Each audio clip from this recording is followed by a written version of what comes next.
بسم الله الرحمن الرحیم.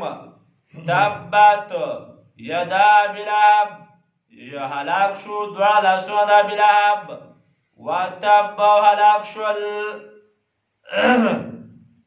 دواړه لاسونه د ابي لهب، هغه هلاک شو. ما اغنا، هیڅ فایده ورنه کړله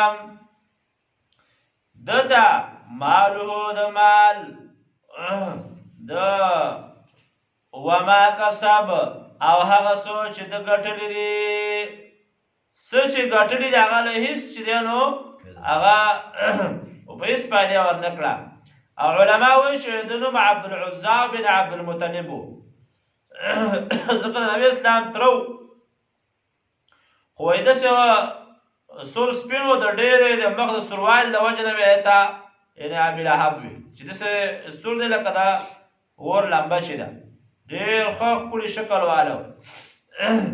نو وایي ما کسب، او هغه څه چې د ګټلي وو هغه دونه مال او حال هغه هیڅ فایده ورنه کړله.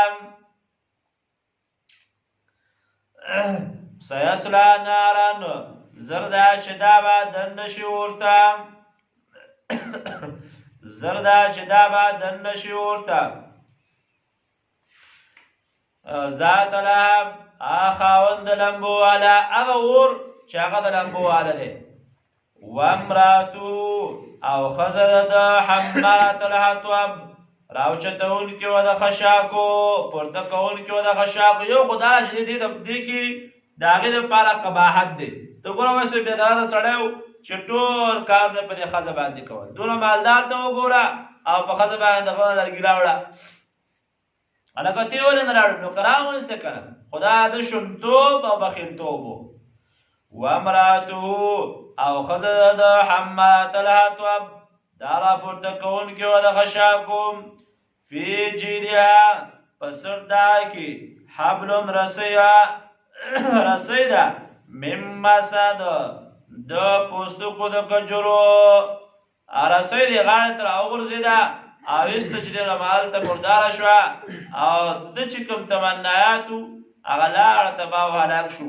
د دې وجې نه هر هغه انسان چې هغه د الله دین په څه نه څه طریقه کې دښمني کړې ده، الله نه دې پرېښودي او الله هلاک کړي دي.